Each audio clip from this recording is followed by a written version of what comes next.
2015, the Indian government looked at the most loved food in the country and said, ban it. Not cigarettes, not alcohol, not junk food with zero nutrition. Mine and yours favorite, Maggi. I was in college, I remember this crisis. 2 minutes noodle that every student, every hostel resident, every working professional, every heartbroken person at midnight has eaten at least once a week for the last 40 years.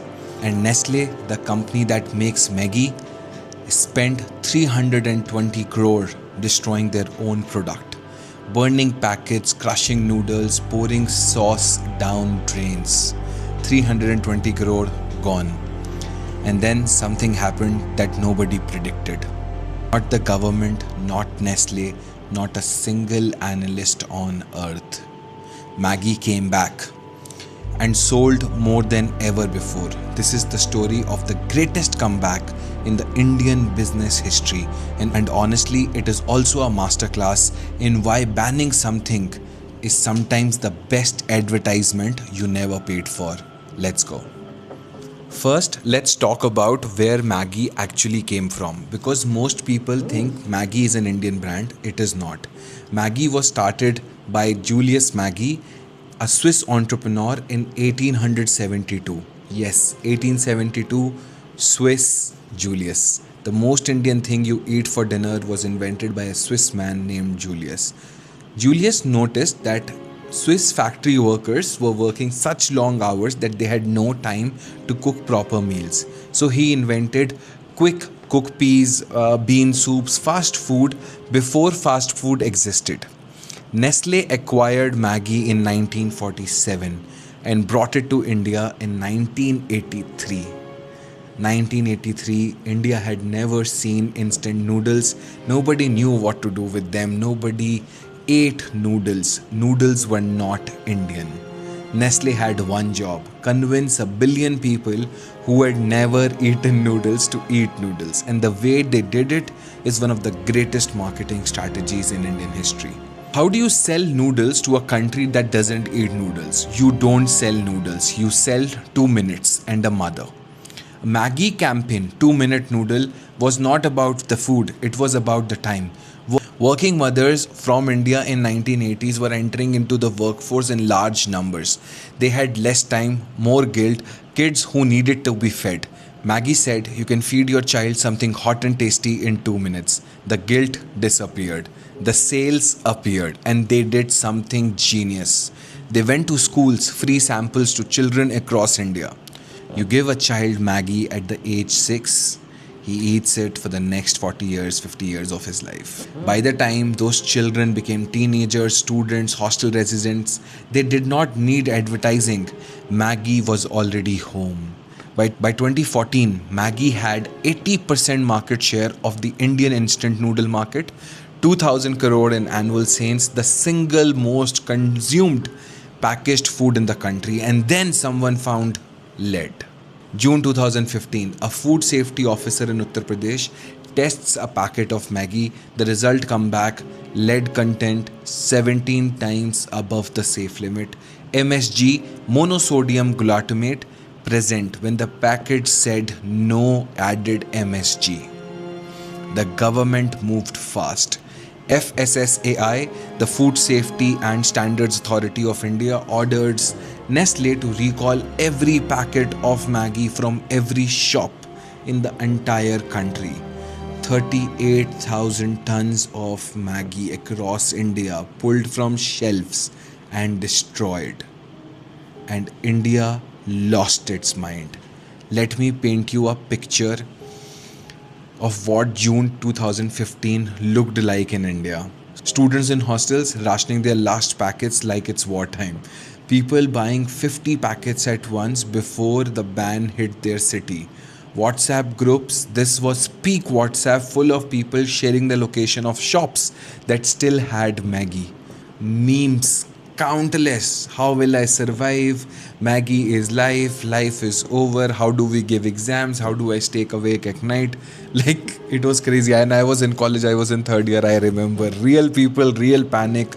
And it was about noodles. And Nestle, for the first time in the history, was in full crisis mode.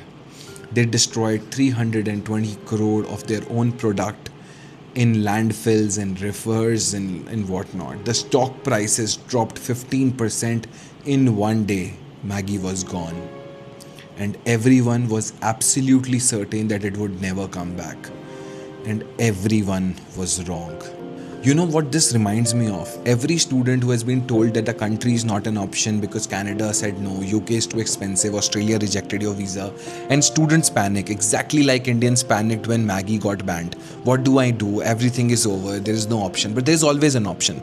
The Maggi comeback proved that, and study abroad in 2026 proves that. And when Canada shuts the door, Germany opens a window. When UK feels impossible, Hungary offers 3,000 euros per year. When the visas get rejected, there is a different university, different country, a different path. The panic is never the answer, the information is. And that is exactly what at MatchMyUni.com we do. Gives you information so you never have to panic because you always know there is another option. Okay, back to Maggi comeback because this is where it gets absolutely brilliant. Nestlé had a choice: walk away from India, cut losses, move on, or fight. They chose to fight. Here is what they did in those 5 months of silence. 1. They tested every single raw material supplier, found the source of contamination, fixed it. 2. They rebuilt their testing labs, spent hundreds of crores on quality infrastructure. 3. They did something no food company had done before. They went completely transparent.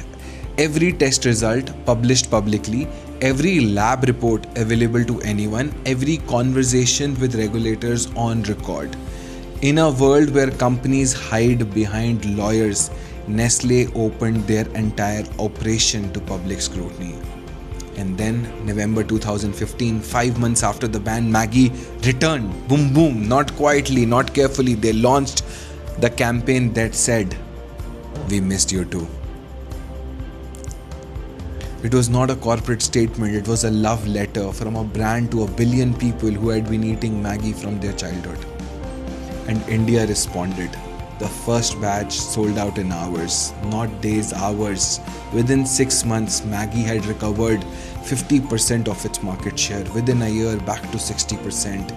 The ban that was supposed to end everything and destroy Maggi reminded every Indian how much they loved it. You never know how much you want something until someone takes it away.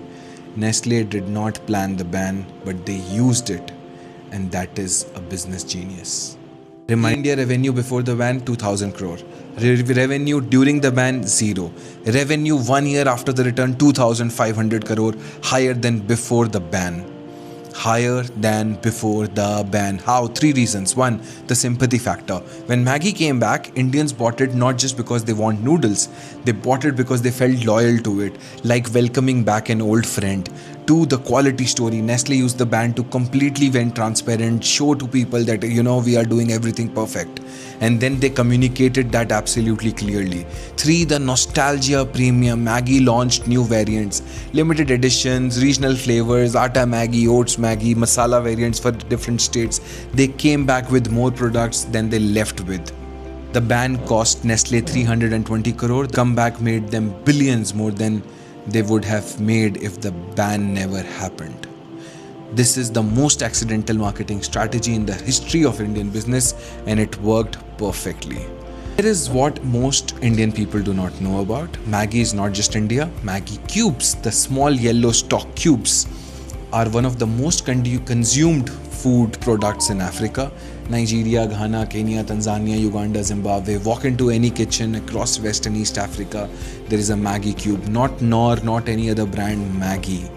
Julius Maggi, the Swiss man from 1872, has somehow become essential to both Indian and African cooking. The same brand, different continents, different cultures, same trust.